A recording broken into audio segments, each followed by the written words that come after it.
বোমাবাজি করে কয়েকজনকে আহত করে যারা বিএনপিকে দমানোর চেষ্টা করছে তারা শেখ হাসিনার পথেই হাঁটছে বলে মন্তব্য করেছেন বিএনপি সিনিয়র যুগ্ম মহাসচিব রুহুল কবির রিজভী। রাতে রাজধানীর পল্টনে বিএনপি কার্যালয়ে এক সংবাদ সম্মেলনে তিনি এই মন্তব্য করেন। তিনি আরও বলেন, বহু বছর যাবৎ ফ্যাসিবাদের বিরুদ্ধে লড়াই করা বিএনপিকে এত সহজে দমন করা যাবে না। যারা এসব বোমাবাজি করে বিএনপিকে দমন করতে চায় তারা কারা সেটা আন্দাজ করা যায়, তবে সুস্পষ্ট প্রমাণের অভাবে তাদের পরিচয় প্রকাশ্যে আনা যাচ্ছে না। এদিকে বিএনপি কার্যালয়ের সামনে আইন শৃঙ্খলা রক্ষাকারী বাহিনীর মাধ্যমে কঠোর নিরাপত্তা জোরদার করা হয়েছে। সে অমুক দিয়ে সে দুটো বোম ফাটিয়ে কয়েকজনকে আহত করে যে দৃষ্টান্ত স্থাপন করছেন, এটা সেকালে পুরনো, এটা শেখ হাসিনার পথেই হাঁটা বলে আমি মনে করি। শেখ হাসিনা যে পথে হাঁটতেন তারাও মনে করছেন এই পথেই বোধহয় সাকসেসফুল। তাই যদি হতো তাহলে তো বিএনপি নিশ্চিহ্ন হয়ে যেত। মিটফোর্ডে ব্যবসায়ী সোহাগ হত্যা মামলায় শনিবার গ্রেপ্তার টিটন গাজীকে 5 দিনের রিমান্ডে দিয়েছে আদালত। এদিকে আরেক আসামি তারেক রহমান রবিন অস্ত্র মামলায় স্বীকারোক্তিমূলক জবানবন্দি দিয়েছেন। শনিবার আদালতে টিটন গাজীর 7 দিনের রিমান্ডের আবেদন করে পুলিশ। ঢাকার মেট্রোপলিটন ম্যাজিস্ট্রেট হাসিবুল্লাহ পিয়াস পরে 5 দিনের রিমান্ড মঞ্জুর করেন। পুলিশ জানায়, হত্যার ঘটনায় এ পর্যন্ত 5 জনকে গ্রেপ্তার করা হয়েছে। প্রধান সন্দেহভাজন মাহমুদুল হাসান মঈন এবং তারেক রহমান রবিনকে হত্যা ও অস্ত্র আইনের 2 মামলাতেই রিমান্ডে নেওয়া হয়েছে। বুধবার মিটফোর্ড হাসপাতালের সামনে ভাঙাড়ি ব্যবসায়ী সোহাগকে কুপিয়ে ও পাথরের আঘাতে নৃশংসভাবে হত্যা করা হয়। এ ঘটনায় সারা দেশে সমালোচনার ঝড় ওঠে।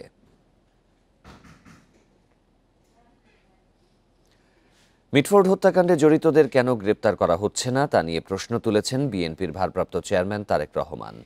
শনিবার রাজধানীর গুলশানে গণ অভ্যুত্থানের বর্ষপূর্তির অনুষ্ঠানে তিনি আরও বলেন, এ ঘটনায় সরকারের মদদ রয়েছে কিনা তাও খতিয়ে দেখতে হবে।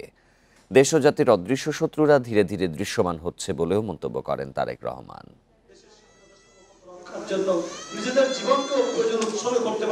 জুলাই আগস্ট গণঅভ্যুত্থানের বর্ষপূর্তি উপলক্ষে শনিবার গুলশানের লেকশোর হোটেলে শহীদ ও আহতদের পরিবারের সঙ্গে মতবিনিময় অনুষ্ঠানের আয়োজন করে ছাত্রদল।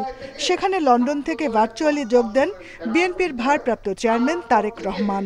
আমরা তাদের সেই ব্যানারকে সফল করার জন্য নেপথ্যে আমরা সর্বাত্মক ভূমিকা পালন করেছি। গণঅভ্যুত্থানে শহীদ 142 পরিবারের সঙ্গে মতবিনিময় করেন তারেক রহমান। এ সময় জুলাই হত্যাকাণ্ডে জড়িতদের দ্রুত বিচারের দাবি জানান শহীদ পরিবারের সদস্যরা। মিটফোর্ড হত্যাকাণ্ডের কথা তুলে ধরে হত্যাকারীদের গ্রেফতার না করায় উদ্বেগ জানান বিএনপির ভারপ্রাপ্ত চেয়ারম্যান। যে খুন করছে বা যে হত্যা করছে তাকে তো অন্য জায়গা থেকে, আমরা যেটা খবর পেয়েছি, অন্য জায়গা থেকে নিয়ে আসা হয়েছে, তাকে ধরা হচ্ছে না। ধরা হলো, অন্যদেরকে অ্যারেস্ট করা হলো, তাকে ধরা হচ্ছে না। কি তাকে আসামিও পর্যন্ত বোধহয় করা হয়নি এখন পর্যন্ত। কেন হয়নি, কেন ধরা হচ্ছে না? আমাদের পক্ষ থেকে তো একবারও বলা হয়নি যে তমুককে ধরা যাবে না, অমুককে ধরা যাবে, একবারও তো এই কথাটি বলা হয়নি। এ সময় বিএনপি অন্যায়কারীদের প্রশ্রয় দেয় না বলেও মন্তব্য করেন তারেক রহমান। সরকারের দায়িত্ব হচ্ছে জনগণের জানমালের নিরাপত্তা হেফাজত করা, নিরাপত্তা দেওয়া। সরকার কেন ব্যর্থ হচ্ছে? আমরা কি তাহলে দলে নিব যে যারা বিভিন্নভাবে মব সৃষ্টি করে একটি পরিস্থিতি তৈরি করতে যাচ্ছে, সেখানে সরকারের কোনো কোনো প্রশ্রয় আছে, প্রশাসনের কোনো প্রশ্রয় আছে, প্রশাসনের কারো কোনো প্রশ্রয় আছে? দেশ ও জাতির অদৃশ্য শত্রুরা ধীরে ধীরে দৃশ্যমান হচ্ছে বলেও মন্তব্য করেন বিএনপির ভারপ্রাপ্ত চেয়ারম্যান। আগামীতে বাংলাদেশের মানুষের সমর্থনে বিএনপি সরকার গঠন করতে সক্ষম হবে। Jahanara Parvin, Independent News, Dhaka. মিটফোর্ডে ব্যবসায়ী লালচাঁদ সোহাগের নৃশংস হত্যাকাণ্ড নিয়ে একটি পক্ষ রাজনৈতিক ফায়দা লুটছে বলে শনিবার দাবি করেছেন বিএনপি নেতা রুহুল কবির রিজভী। এই ঘটনায় দ্রুত দোষীদের আইনের আওতায় আনার দাবি তার।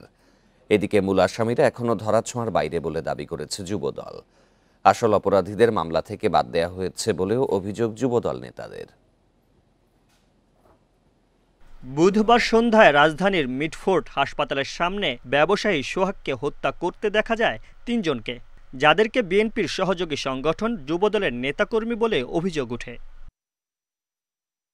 যদিও যুবদলের দাবি, সিসিটিভির ফুটেজে যাদের দেখা গেছে তারা কেউই দলীয় কর্মী নন।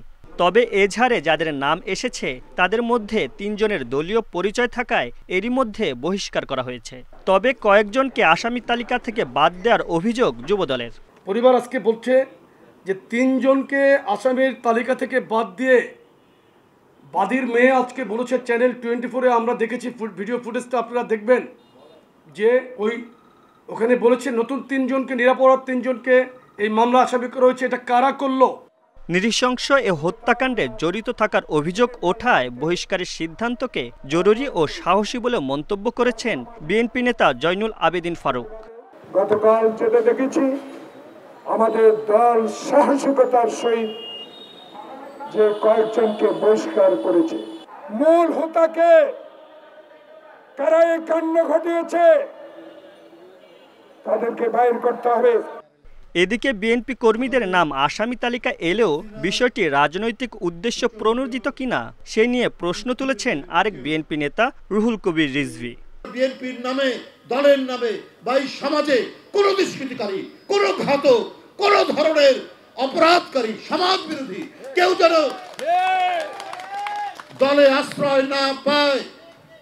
যদি দেখেন তার এই ঘটনা, সাথে সাথে আপনারা ব্যবস্থা গ্রহণ করবেন। শত শত মানুষের সামনে নৃশংস এ হত্যাকাণ্ড নাড়া দিয়েছে সারা দেশের মানুষকে। দ্রুত দোষীদের বিচারের দাবিতে বিক্ষোভ প্রতিবাদ হয়েছে বিভিন্ন এলাকায়। Mamunur Rahman, Independent News, Dhaka.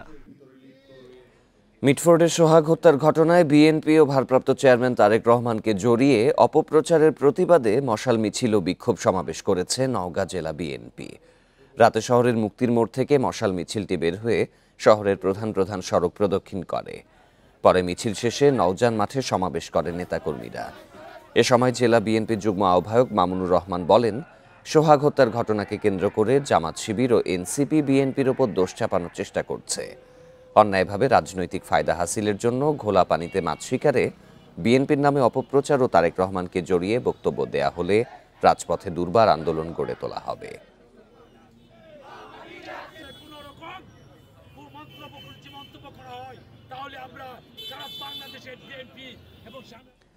মিটফোর্ডে ব্যবসায়ীকে হত্যার ঘটনায় শুধু বিএনপি নয়, সরকার ও পুলিশ প্রশাসনকেও দায় নিতে হবে, এই মন্তব্য করেছেন এনসিপি নেতারা।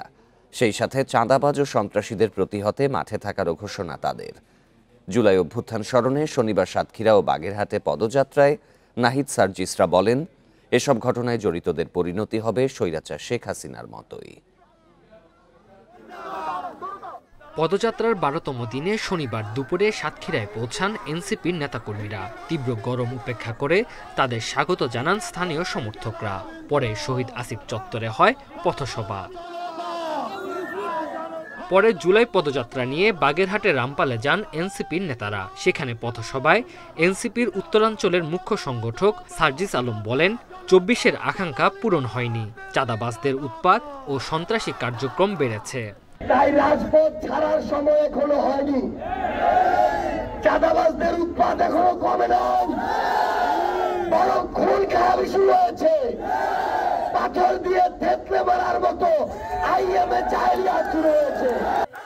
হাসিনা পালিয়ে গেলেও তার সিস্টেম রয়ে গেছে মন্তব্য করেন সদস্য সচিব আক্তার হোসেন। বিচার করে নির্বাচন আয়োজন করতে হবে। বাংলাদেশের মানুষদেরকে আগের সিস্টেমে রেখে বাংলাদেশের মানুষদেরকে আর প্রতারণা করা যাবে না। সভায় এনসিপির আহ্বায়ক নাহিদ ইসলাম বলেন, কিছু রাজনৈতিক দল চাঁদাবাজি টিকিয়ে রাখতে চায়, তবে সরকার ও আইনশৃঙ্খলা বাহিনীর দায় এড়ানোর সুযোগ নেই। পুলিশ প্রশাসন এবং সরকারকে বলবো, এই যে ব্যবসায়ী নিহত হলো, এর দায় কি কেবল একটা দলকে আমরা দিব? সরকার এবং পুলিশকেও এর দায় নিতে হবে। এবং পুলিশ প্রশাসন আজকে যেন মনে হচ্ছে চাঁদাবাজদেরকে ভয় পেয়ে তারা কাজ করে। পরে বাগেরহাটে জুলাই অভ্যুত্থানে শহীদ পরিবারের সদস্যদের সঙ্গে দেখা করেন এনসিপির কেন্দ্রীয় নেতারা। Tanjil Hasnat, Independent News. July গণ অভ্যুত্থান পরবর্তী বাংলাদেশে আর কাউকে ফ্যাসিস্ট হয়ে উঠতে দেয়া হবে না বলে হুঁশিয়ার করেছেন বৈষম্য বিরোধী ছাত্র আন্দোলনের নেতারা। সারা দেশে চাঁদাবাজ, খুনি, সন্ত্রাসীদের বিরুদ্ধে জাতীয় ঐক্য গড়ে তোলার আহ্বান জানিয়েছে জামায়াতে ইসলামী। সোহাগ হত্যার বিচার দাবিতে শনিবার রাজধানীতে বিক্ষোভ কর্মসূচিতে এসব কথা জানান দলগুলোর নেতারা। সম্প্রতি রাজধানীর মিডফোর্ড হাসপাতালের সামনে এক ব্যবসায়ীকে নির্মমভাবে হত্যার ঘটনায় তোলপাড় সারা দেশ। এ হত্যাকাণ্ডের বিচার দাবিতে নানান কর্মসূচি পালন করছে বিভিন্ন রাজনৈতিক সংগঠন। রাজনৈতিক ছত্রছায়ায় চাঁদাবাজি, দখলদারি, হামলা, খুন ও নৈরাজ্যের প্রতিবাদে মশাল মিছিল করেছে বৈষম্য বিরোধী ছাত্র আন্দোলন। শনিবার সন্ধ্যায় রাজধানীর শাহবাগ থেকে মশাল মিছিলটি কেন্দ্রীয় শহীদ মিনারে গিয়ে শেষ হয়। সেখানে সংক্ষিপ্ত সমাবেশে স্বরাষ্ট্র উপদেষ্টার সমালোচনা করেন সংগঠনটির সভাপতি। পুলিশ বাহিনী এখনো হাসিনার পুলিশের মতো আচরণ করছে বলেও অভিযোগ করেন এই ছাত্রনেতা। ফেসবুকে ঢুকলে, ইউটিউবে ঢুকলে আপনার বিভিন্ন মানবিক কাজের রিলস দেখতে পাওয়া যায়, অথচ আপনার যে কাজ বাংলাদেশের জনগণের রাষ্ট্রের জনগণের নিরাপত্তা নিশ্চিত করা, সেই কাজে আপনি একদম লবডঙ্কা। আর যদি নিয়ন্ত্রণ করতে না পারেন, ছাত্র জনতার পক্ষ থেকে আসসালামু আলাইকুম, আপনি বিদায় নেন। বিক্ষোভ করেছে বাংলাদেশ জামায়াতে ইসলামীর ঢাকা মহানগর উত্তর শাখা। রাজধানীর ৭ রাস্তা থেকে মগবাজার পর্যন্ত বিক্ষোভে জামায়াত নেতা ডক্টর মোহাম্মদ রেজাউল করিম বলেন, আওয়ামী লীগের পরে দেশে আরেকটি রাজনৈতিক দল এখন নিজেদের ক্ষমতাসীন মনে করছে। যদি আপনারা কাউকে ভয়ে যদি ধরতে না চান, বিচার করতে না চান, অথবা কোনো কিছু ভেবে থাকেন, তাহলে আপনারা অবিলম্বে ক্ষমতা থেকে পদত্যাগ করুন। যারা নিজেদেরকে চাই ভাবুন, জনগণ তাদের বিরুদ্ধে আজকে থেকে প্রতিরোধ করে তুলবে। চাঁদাবাজ, খুনি, সন্ত্রাসীদের বিরুদ্ধে জাতীয় ঐক্য গড়ে তোলার আহ্বানও জানান জামায়াতের এই নেতা। দেশপ্রেমিক মানুষকে নিয়ে আগামী দিনে একটি ভোটের ঐক্য গড়ে তুলবে ইনশাআল্লাহ। আনোয়ার সাদাত নূর, ইন্ডিপেন্ডেন্ট নিউজ, ঢাকা। ঠাকুরগাঁওয়ের বালিয়াডাঙ্গি উপজেলা বিএনপি দ্বিবার্ষিক কাউন্সিলের ফল ঘোষণা নিয়ে বিশৃঙ্খলা হয়েছে। এ সময় বিএনপি মহাসচিব মির্জা ফখরুল ইসলাম আলমগীরের ভাই, জেলা বিএনপি সাধারণ সম্পাদক মির্জা ফয়সাল আমিনের গাড়িবহরে হামলা করে দলের বিক্ষুব্ধ নেতাকর্মীরা। শনিবার রাত 8:45টার দিকে বালিয়াডাঙ্গি সমীর উদ্দিন স্মৃতি কলেজ মাঠে এই ঘটনা ঘটে। এ সময় মির্জা ফয়সাল আমিনের প্রাইভেট কার ভাঙচুর করা হয়। এ ঘটনায় বেশ কয়েকজন আহত হয়েছে। ঘটনার পর এলাকায় উত্তেজনা বিরাজ করছে। পুলিশ জানায়, কমিটি ঘোষণার পর জেলা বিএনপি সাধারণ সম্পাদক গাড়িতে উঠতে গেলে তার উপর হামলা হয়। এতে বেশ কয়েকজন আহত হয়। খবর পেয়ে পুলিশ পরিস্থিতি নিয়ন্ত্রণে আনে।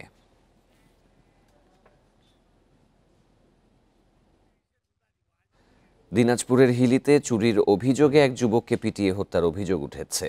শনিবার বিকেলে বাসুদেবপুরের মালেকপাড়া গ্রামে এই ঘটনা ঘটে। পুলিশ জানিয়েছে, শুক্রবার মালেকপাড়া গ্রামে রাব্বি হোসেনের বাড়ি থেকে স্বর্ণ, নগদ টাকা চুরি করা হয়। সিসি ক্যামেরার ফুটেজ দেখে চুরিতে জড়িত একজনকে শনাক্ত করা হয়। তাকে জিজ্ঞাসাবাদে বাবলু হোসেন নামের আরেকজনের সম্পৃক্ততাও পাওয়া যায়। পরে বাবলুকে মারধর করলে মৃত্যু হয় তার। এ খবর জানাজানি হলে বিক্ষুব্ধ জনতা রাব্বির বাড়িতে হামলা চালায়। এ ঘটনায় জড়িত থাকার অভিযোগে একজনকে আটক করা হয়েছে। পালিয়েছেন রাব্বি সহ মূল অভিযুক্তরা।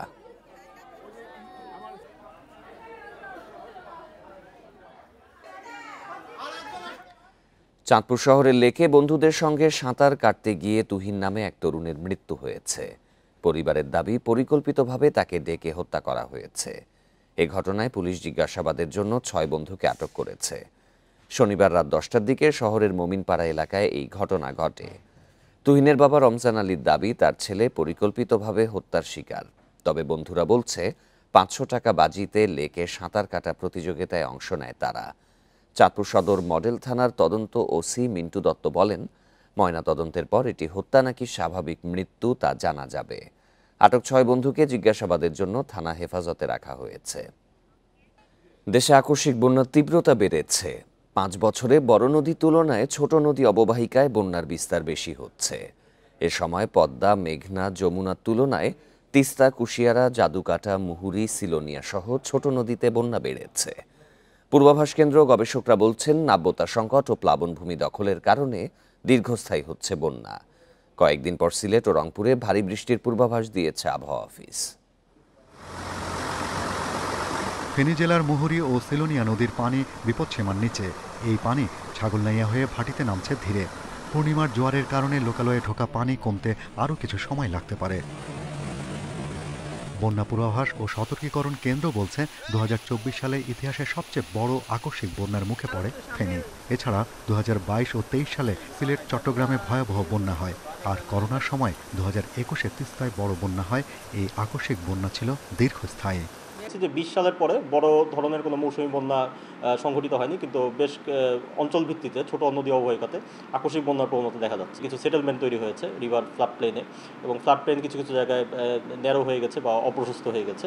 তো এই কারণে কিছুটা আমরা দেখতে পাচ্ছি যে আমাদের যে ওয়াটারওয়ে সেটা অতীতের তুলনায় কমে এসেছে। গবেষকেরা বলছেন, মুহুরী ও সিলোনিয়া নদীতে নাব্যতা কমেছে। অপরিকল্পিত বাঁধ দেওয়ার পাশাপাশি দখল হয়ে গেছে নদীর প্লাবন ভূমি।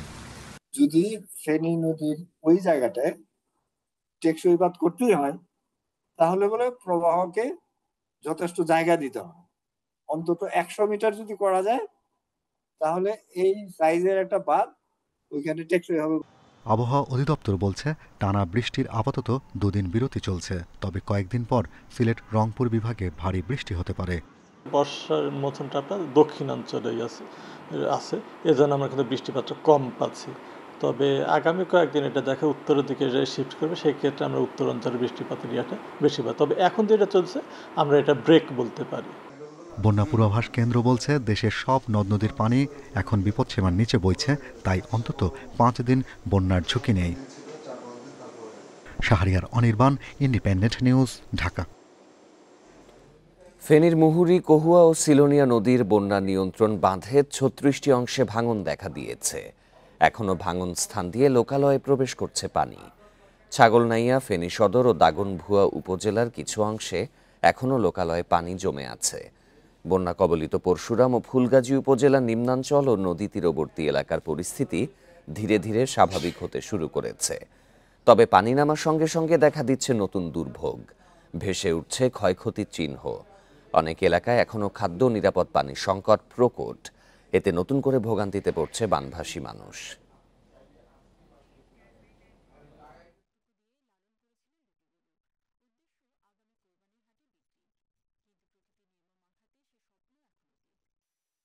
আরও জানাতে ফেনী থেকে যোগ দিচ্ছেন সহকর্মী সমীর উদ্দিন।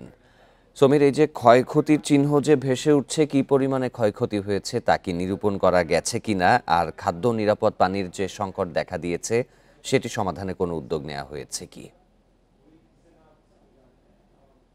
বন্যার পানি নামার সাথে সাথে যে পরিমাণ ক্ষয়ক্ষতি হচ্ছে, এটি এখনো পূর্ণাঙ্গভাবে পানি না নামার কারণে জেলা প্রশাসন তাদের যে ক্ষয়ক্ষতি পরিমাণ পানি না নামার কারণে জেলা প্রশাসন করতে পারেনি। এখানকার জেলা প্রশাসন বলছে পানি সম্পূর্ণ নেমে গেলে কি পরিমাণ ক্ষয়ক্ষতি হয়েছে সেগুলো তারা নিরূপণ করতে হবে। বহুমাত্রিক ক্ষয়ক্ষতির কথা বলা হচ্ছে এখানে প্রাণী সম্পদ, বলা হচ্ছে মৎস্য ক্ষেত্রে, বলা হচ্ছে কৃষি ক্ষেত্রে, বিভিন্ন ক্ষেত্রে কিন্তু এই ক্ষতিগুলো হচ্ছে। আর সুপেয় পানির কথা যেটা বলছেন সেগুলো হচ্ছে আসলে একদম গ্রাম অঞ্চলে, প্রত্যন্ত অঞ্চলে যে জায়গাগুলোর নলকূপ গুলো পানির নিচে চলে গেছে, সেই ক্ষেত্রে আসলে সুপেয় পানি পাওয়ার একটা দুশ্চিন্তার মধ্যে আছেন। তবুও জেলা প্রশাসনের পক্ষ থেকে এবং অন্যান্য স্বেচ্ছাসেবী বা পুলিশ, সেনাবাহিনী এবং বিজিবির পক্ষ থেকে কিছু কিছু এলাকায় সুপেয় পানি পৌঁছানোর ব্যাপারে তারা কাজ করছেন বলে আমাদেরকে জেলা প্রশাসন। ফুলগাজী এবং পরশুরামের পানি কমছে এবং ছাগলাইয়া, ফেনী সদর এবং দাগনভূঞার কিছু অংশে এখনো পানির তলে নিমজ্জিত। এখানে ছাগলাইয়ার বেশিরভাগ শিক্ষা প্রতিষ্ঠানের শিক্ষার্থীরা তারা বলছে যে বন্যার কারণে তারা আসলে শিক্ষা প্রতিষ্ঠানে যেতে পারছে না বা পড়ালেখা তাদের ক্ষতি হচ্ছে। তারা বলছেন যে যখন এটা পানি নামবে বা স্কুল প্রতিষ্ঠানগুলো তাদের পূর্ণাঙ্গ কার্যক্রম চলতে হবে, তখন তারা তাদের শিক্ষা কার্যক্রমের দিকে তারা এগোতে না। আপনাকে নতুন তথ্য দিই যে এখানকার পানি উন্নয়ন বোর্ড বলছে যে মুহুরী, সিলোনিয়া এবং কহুয়া নদীর প্রায় 36টি জায়গায় বাঁধ ভেঙেছে। তো এইটি আসলে ভাঙার 4 দিন পরে এই তথ্যটা দিয়েছেন। তিনি বলেছেন এতদিন পানির তলে থাকার কারণে এই ভাঙনগুলো পরিদর্শন সেখানে আসলে কি পরিমাণ ক্ষতি হয়েছে সেটি তারা জানতে। কতটি বাঁধ ভেঙেছে সেটি। এখানে বলা হচ্ছে অনেক অনেক বাঁধগুলো আছে, প্রায় 60 মিটার, 70 মিটার এবং 50 মিটার, এইভাবে করে 3 থেকে 4টি বাঁধ আছে অনেক বড়, যেগুলো দিয়ে এখনো লোকালয়ে পানি ঢুকছে, যার প্রেক্ষিতে পশুরাম এবং ফুলকাজিতে পানির গতি থাকছে। পানি নামলেও সেই পরিমাণ দ্রুতভাবে তারা পানির তল থেকে যেতে পারছে না। এইটি হচ্ছে আমার কাছে সর্বশেষ তথ্য। ফেনীর বন্যা পরিস্থিতির খবর জানাচ্ছিলেন সহকর্মী সমীর উদ্দিন। যুক্তরাষ্ট্রের বাড়তি শুল্ক আরোপের ঘোষণায় উদ্বেগ বাড়ছে চামড়া খাতের উদ্যোক্তাদের। তারা বলছেন নতুন শুল্ক নীতিতে তীব্র প্রতিযোগিতার মুখে পড়তে হবে রপ্তানিকারকদের। পরিস্থিতির উন্নয়নে কূটনৈতিক আলোচনার পাশাপাশি বিকল্প বাজার খোঁজার পরামর্শ দিচ্ছেন বিশ্লেষকরা। বাংলাদেশ থেকে তৈরি পোশাকের পর যুক্তরাষ্ট্রে সবচেয়ে বেশি রপ্তানি হয় চামড়াজাত পণ্য। ট্রাম্প প্রশাসন বিশ্বের অন্যান্য দেশের পাশাপাশি বাংলাদেশের রপ্তানিতে নতুন করে শুল্ক বসানোর ঘোষণা দিয়েছে। এতে উৎকণ্ঠায় আছে এ খাতে রপ্তানিকারকরা।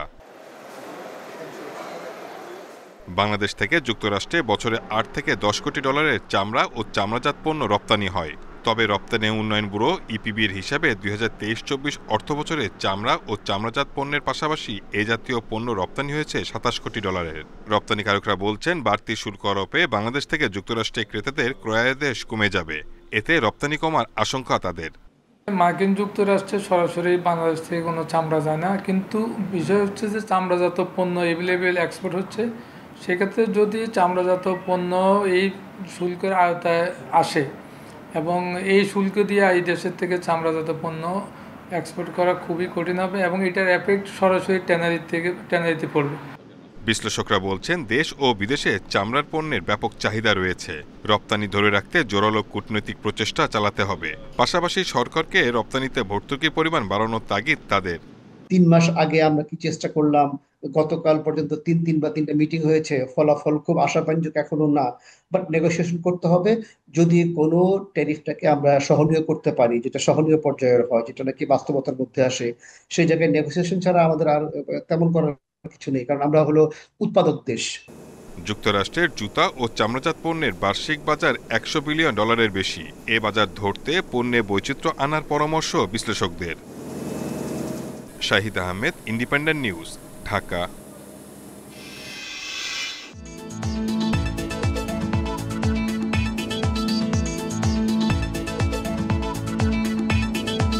সঠিক উদ্যোগ আর পরিকল্পনায় হাতি ও মানুষের সহাবস্থানের সুন্দর নজির রাঙামাটির বড়কল ও লংগদু। এলাকাটি হয়ে উঠেছে এই প্রাণীর জন্য অভয়ারণ্য। উপযুক্ত পরিবেশ পাওয়ায় বাড়ছে হাতির সংখ্যা।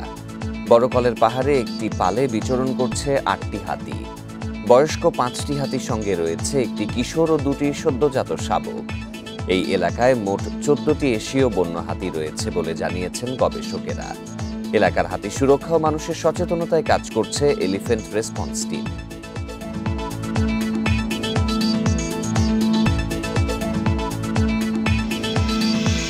প্রতিবেদনটি থাকছে সংবাদের শেষ অংশে।